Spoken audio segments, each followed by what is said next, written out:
અંબાજી પંથકમાં ધોધમાર વરસાદના અહેવાલ છે।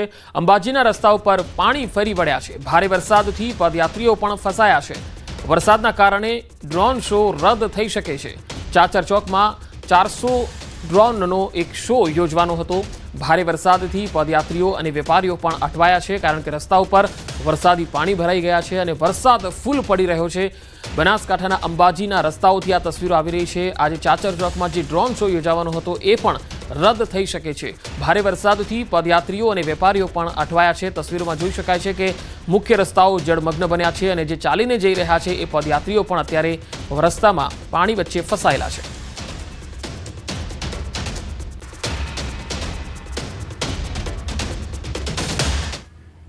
અંબાજીમાં વરસાદ વચ્ચે પદયાત્રીઓનો પ્રવાહ યથાવત છે। પાલનપુરમાં વરસાદ બાદ પાણી ભરાઈ ગયા છે। પાણી વચ્ચે પદયાત્રીઓ અંબાજીના માર્ગે અનેક મુશ્કેલીઓ વચ્ચે પદયાત્રા કરી રહ્યા છે અને અંબાજી તરફ આગળ વધી રહ્યા છે। તસવીરોમાં જોઈ શકાય છે કે પાલનપુરના જે રસ્તાઓ છે તેમાં વરસાદી પાણી ફરી વળ્યા છે, પરંતુ પદયાત્રીઓ અને શ્રદ્ધાળુઓના શ્રદ્ધામાં જરાય પણ ઓછું થઈ નથી, તેમનો ઉત્સાહ જરાય ઓછો થયો નથી અને તેઓ અંબાજી તરફ આગળ વધી રહ્યા છે।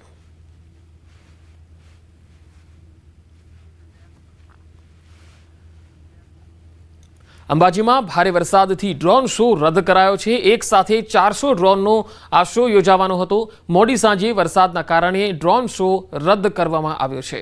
આ ડ્રોન શો માટે નવો સમય હવે પછી જાહેર કરવામાં આવશે।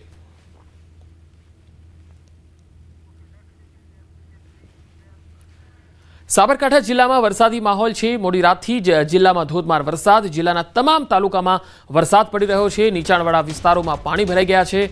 વડાલી, પ્રાંતિજ, ઈડર અને તલોદમાં વરસાદ। હિંમતનગર, ખેડબ્રહ્મા અને પોશીનામાં પણ વરસાદના અહેવાલ આવી રહ્યા છે। મોડી રાતથી જ અહીંયા ધોધમાર વરસાદ પડ્યો, જેના પગલે મુખ્ય રસ્તાઓમાં ટાયર ડૂબી જાય એટલા પ્રમાણમાં પાણી ભરાઈ ગયા છે। વાહન ચાલકોને તકલીફનો સામનો કરવો પડી રહ્યો છે। અહીંયા ટુ વ્હીલર ચાલકો અને ખાસ કરીને નોકરિયાત વર્ગ, વેપારી વર્ગ ખૂબ જ પરેશાનીનો સામનો કરી રહ્યા છે, કારણ કે મુખ્ય રસ્તાઓ જળમગ્ન બની ગયા છે। હિંમતનગર, ખેડબ્રહ્મા, પોશીના, ઈડર આ તમામ વિસ્તારોમાં ધોધમાર વરસાદ પડ્યો।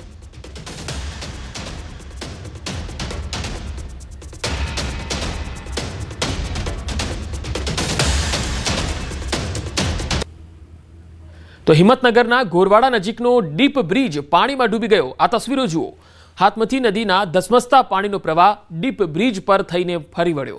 ગોરવાડા, નાની ડેમાઈ, તીતપુર, કાણિયોલ, કેસરપુરા અને કેસરપુરા કંપા સહિતના ગામોની અવરજવર બંધ કરી દેવાઈ છે। 3 દિવસથી 10 થી 12 ગામોની અવરજવર બંધ થવાથી પરેશાની વધી ગઈ છે। પૂરના પાણી ઓસર્યા બાદ વાહન વ્યવહાર માટે રસ્તો ખુલી શકે। ડીપ બ્રિજ બંધ થયાને લઈને સ્થાનિકો હવે પરેશાન થઈ ગયા છે।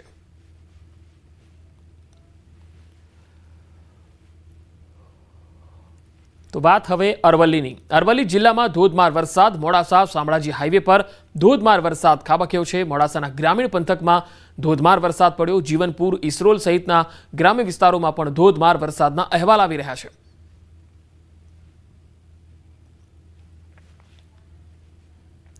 તો ઉત્તર ગુજરાતના મોટાભાગના વિસ્તારોમાં વરસાદ છે। હવે વાત મધ્ય ગુજરાતની પણ કરી લઈએ। વડોદરામાં ધોધમાર વરસાદથી મુખ્ય રસ્તાઓ પર પાણી ભરાયા છે। વડોદરા શહેરના રોડ રસ્તા પાણીમાં ગરકાવ થઈ ગયા। સયાજીગંજ, જેલ રોડ, દાંડિયા બજારમાં પાણી ભરાઈ ગયા। અલકાપુરી, ગરનાળુ પર પાણી ભરાઈ જવાના કારણે બંધ કરી દેવાયું। રાત્રે વરસાદથી શહેરના અનેક વિસ્તારો અને જગ્યાઓ પર પાણી ભરાઈ ગયા છે। તસવીરોમાં તમે જોઈ શકો છો। વડોદરામાં પણ રાત્રે ધોધમાર વરસાદ પડ્યો અને તેના કારણે મુખ્ય રસ્તા જળમગ્ન બન્યા છે। વાહન ચાલકોને સવારે નોકરીએ જવા માટે પણ ખૂબ તકલીફનો સામનો કરવો પડ્યો।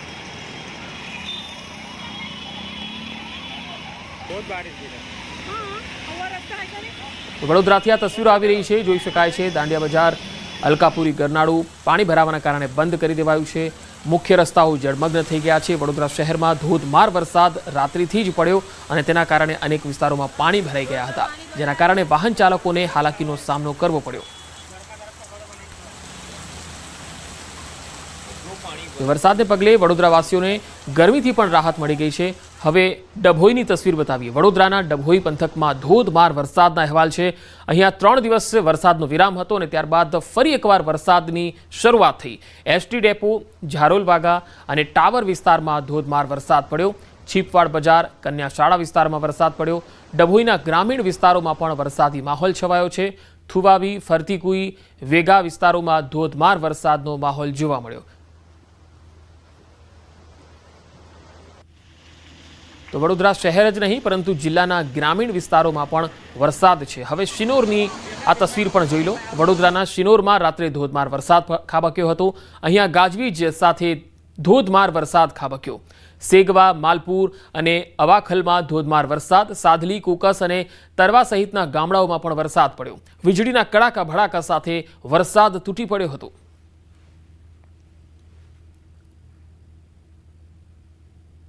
તો મધ્ય ગુજરાતના લગભગ તમામ વિસ્તારોમાં વરસાદ છે। હવે સુરતની વાત।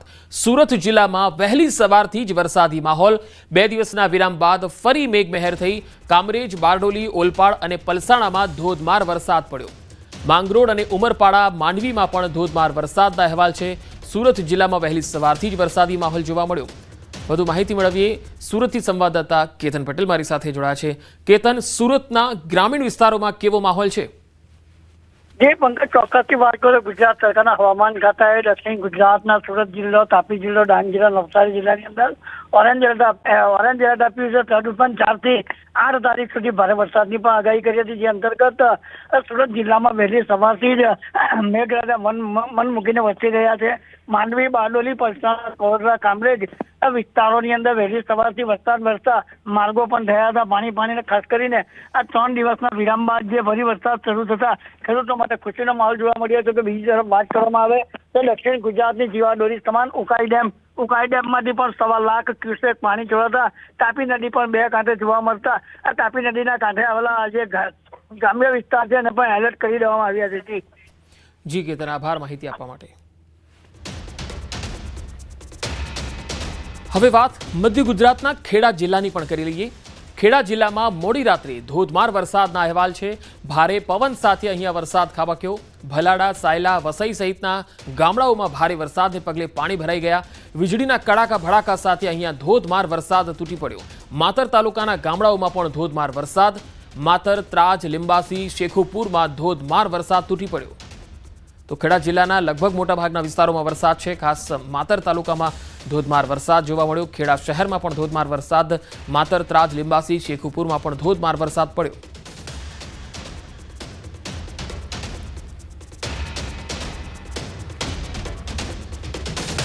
હવે પંચમહાલ જિલ્લાની પણ તસવીરો જોઈએ। પંચમહાલ જિલ્લામાં મેઘરાજાએ વીજળીના કડાકા ભડાકા સાથે આગમન કર્યું। આજે વહેલી સવારથી જ ઘોગંબાના પૂર્વ વિસ્તારોમાં વરસાદી માહોલ જોવા મળ્યો છે। યાત્રાધામ પાવાગઢ ખાતે મેઘરાજાના આવન જાવન વચ્ચે ભક્તો પણ સર્જિત વાતાવરણમાં રેઇનકોટ સાથે ગરબે ઘૂમી ઉઠ્યા અને ગોધરામાં મોડી રાત્રે 2 ઇંચ જેટલો વરસાદ જોવા મળ્યો અને અહીંયા 2 ઇંચ વરસાદના કારણે જે માર્ગો છે એ પાણી થઈ ગયા। ઘોગંબાના પૂર્વ વિસ્તારોમાં વહેલી સવારથી જ વરસાદી માહોલ। પંચમહાલના ગોધરામાં પણ સવારે જ વરસાદ તૂટી પડ્યો હતો। પંચમહાલના અન્ય તાલુકાઓમાં પણ વરસાદી માહોલ છે।